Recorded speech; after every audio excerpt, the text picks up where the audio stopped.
ኢትዮጵያ የጥንታዊ ስልጣኔ ባለቤት ብቻ ሳትሆን ዛሬም ድረስ በዘመናዊ የሳይንስና የቴክኖሎጂ ዓለም ውስጥ የሰው ልጅ የስልጣኔ ታሪክ የሚቀይሩ ብሩህ አይምሮዎች መፍለቂያ ነች። ብዙ ጊዜ ስለ ናሳ፣ ስለ ጉግል ወይም ስለ አፕል ስኬቶች ስንሰማ ከጀርባው የኢትዮጵያን እጅ አለበት ብለን ላናስብ እንችላለን።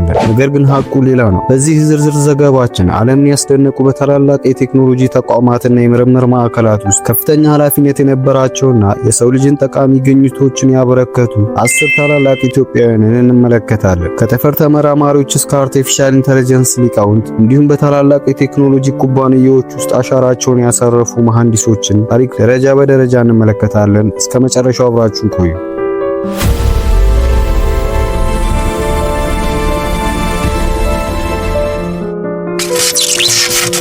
አንደኛ፣ ዶክተር ቅጣው እጅጉ የጠፈር ሳይንስ ፈርቀዳጅ። ዶክተር ቅጣው እጅጉ በኢትዮጵያ ታሪክ ውስጥ በጠፈር ሳይንስ ምርምር ወይም ኤሮስፔስ ኢንጂነሪንግ ወደር የማይገኝለት ስም ያለው ሊቅ ነው። በናሳ ውስጥ ለረጅም ዓመታት በከፍተኛ የኃላፊነት ቦታ ላይ የሰራ ሲሆን በተለይም በጠፈር መንኮራኩሮች ዲዛይንና ቁጥጥር ላይ ትልቅ አሻራ ጥሏል። ከስኬቶቹ መካከል በናሳ ውስጥ በበረራ ዳይናሚክስ ወይም ፍላይት ዳይናሚክስ እና በቁጥጥር ስርዓቶች ላይ በዋና ተመራማሪነት ሰርቷል። የስፔስ ሻትል ፕሮግራም አካል የነበረ ሲሆን የጠፈር መንኮራኩሮች ከጠፈር ወደ ምድር በሚመለሱበት ጊዜ የሚኖራቸውን አስተማማኝ የቁጥጥር ስርዓት በማሻሻል ይታወቃል። ዶክተር ቅጣው የኢትዮጵያን ስም በናሳ መዛግብት ውስጥ በወርቅ ቀለም እንዲጻፍ ያደረገ ጀግና ሲሆን የእሱ ግኝቶች ዛሬም ድረስ በጠፈር ጉዞዎች ውስጥ ጥቅም ላይ ይውላሉ። ሁለተኛ፣ ፕሮፌሰር ገቢሳ ኢጄታ የዓለም የምግብ ሽልማት አሸናፊ። ፕሮፌሰር ገቢሳ ኢጄታ በግብርናና በዘረመል የጄኔቲክስ ዘርፍ የዓለምን ረሃብ ለመቅረፍ በሰሩት ስራ በዓለም አቀፍ ደረጃ ትልቁን የዓለም የምግብ ሽልማት ወይም ወርልድ ፉድ ፕራይዝ ያሸነፉ ታላቅ ሳይንቲስት ናቸው። ከስኬቶቹም መካከል በአፍሪካ የሰብል ምርት ሙሉ በሙሉ የሚያጠፋውን ስትራይጋ የተባለውን አረም የሚቋቋም ማሽላ በማግኘት በሚሊዮን የሚቆጠሩ ሰዎችን ከረሃብ አድኗል። በአሜሪካ ታዋቂው ፑርዱ ዩኒቨርሲቲ ውስጥ በክብር ፕሮፌሰርነት የሚያገለግሉ ሲሆን በፕሬዝዳንት ባራክ ኦባማ ዘመን የአሜሪካ የሳይንስ አማካሪ ሆነው በብቃት ሰርተዋል።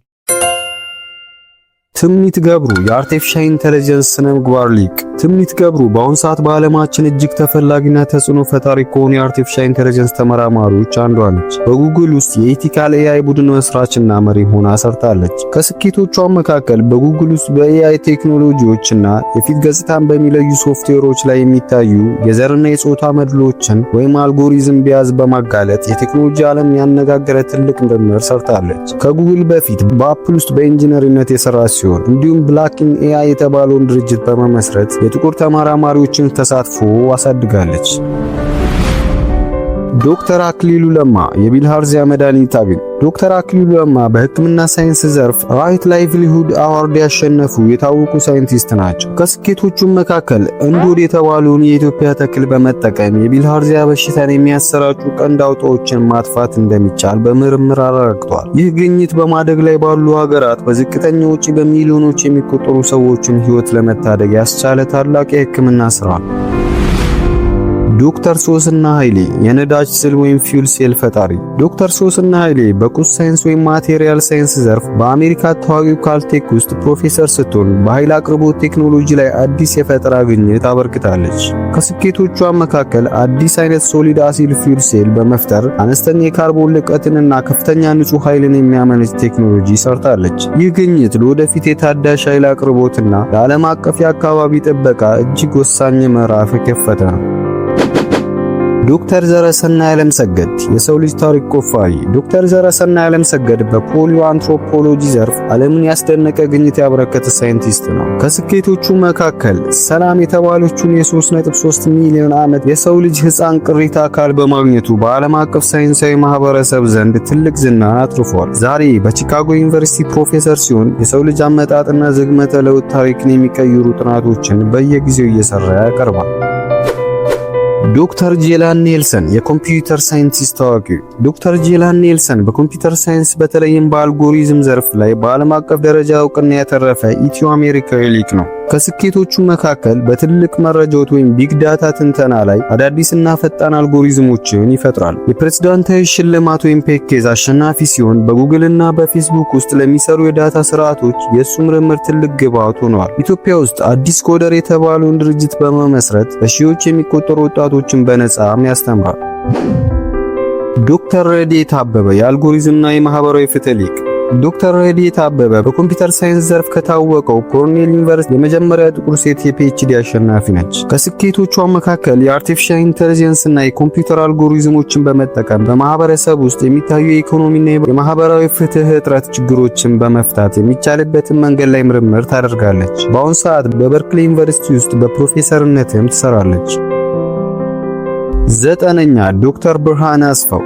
ዶክተር ብርሃነ አስፋው በፖሊዮ አንትሮፖሎጂ ዘርፍ በዓለም አቀፍ ደረጃ እጅግ ታዋቂ ከፍተኛ ተሰሚነት ያላቸው ሳይንቲስት ናቸው። ከካሊፎርኒያ ዩኒቨርሲቲ በርክሊ በፖሊዮ አንትሮፖሎጂ የመጀመሪያ የፒኤችዲ ዲግሪ ያገኙ የመጀመሪያ ኢትዮጵያዊ ናቸው። ከስኬቶቹ መካከል በዓለም አቀፍ ደረጃ ትልቅ ግርግር የፈጠረውንና የሰው ልጅን የዝግመተ ለውጥ ታሪክ የቀየረውን የ4.4 ሚሊዮን ዕድሜ ያለውን አርድ የተባለውን ቅሪተ አካል ባገኘው የዓለም አቀፍ የምርምር ቡድን ውስጥ በዋና መሪነት ሰርቷል። በተጨማሪ የ160 ሺህ ዓመት ዕድሜ ያለውን ጥንታዊ የሰው ልጅ ቅሪተ አካል ሆሞ ሳፒያንስ ዳልቱ በሀገር ውስጥ በማግኘት የሰው ልጅን አመጣጥ ታሪክ በሳይንሳዊ መንገድ አረጋግጧል። ለዓለም ሳይንስ ባበረከተው ታላቅ አስተዋጽኦ የአሜሪካ የብሔራዊ ሳይንስ አካዳሚ ዩኤስ ናሽናል አካዳሚ ኦፍ ሳይንስ አባል ለመሆን የበቃ ሲሆን ይህም በዓለም ሳይንቲስቶች ዘንድ እጅግ ከፍተኛ ማዕረግና ሽልማት ተደርጎ ተቆጥሯል። ፕሮፌሰር አብዲ አህመድ የአፕል ሶፍትዌር መሐንዲስ።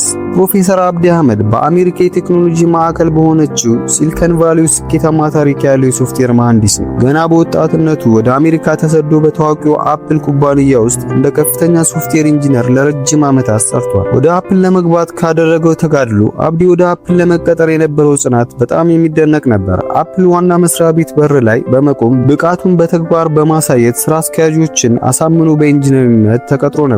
አፕል በወቅቱ ከፍተኛ ገንዘብ አውጥቶ የገዛውንና አሰራሩ ሚስጥር የነበረውን የአይቢኤም ግዙፍ ኮምፒውተር ወይም ሜንፍሬም አብዲ ሪቨርስ ኢንጂነሪንግን በማድረግ አዲስና የተሻለ ማሽን እንዲሰራ አድርጓል። ይህ የሰራው በአፕል መስራች ስቲቭ ጆብስ ዘንድ ታላቅ አድናቆትን አትርፎለታል። ዛሬ በሁሉም ኮምፒውተሮች ላይ የምንጠቀምበትን ሴቭ አስ የሚለውን አማራጭ አስፈላጊነት ለስቲቭ ጆብስ ያስረዳውና መሐንዲሶቹ በስርዓት ውስጥ እንዲተገብሩት ያደረገው እሱ እንደሆነ ይነገራል። በኋላ ላይ አፕልን በክብር ለቆ የራሱን ኔት ሰርቪስ ሲስተም የተባለ የቴክኖሎጂ ኩባንያ መስርቷል። ዛሬ እንደ ሆንዳና ቶዮታ ያሉ የዓለማችን ግዙፍ ኩባንያዎች የእሱን ሶፍትዌር ደንበኞች ናቸው። እንግዲህ ቤተሰቦች ዛሬ ያየናቸው 10 ኢትዮጵያውያን ሊቃውንት እንደሚያሳዩት ብልህነት፣ ጽናትና ተጋድሎ ካለማንኛውም ሰው በዓለም መድረክ ላይ ታሪክ መስራት ይቻላል። እነዚህ ሊቃውንት በናሳ በጉግልና በአፕልና በተላላቅ የዓለም ሳይንስ ማዕከላት የኢትዮጵያን ስም ከፍ አድርጓል። እናንተስ ከነዚህ 10 ሊቃውንት ታሪክ ምን ትማራላችሁ? የትኛውስ ታሪክ የበለጠ አነሳሳችሁ?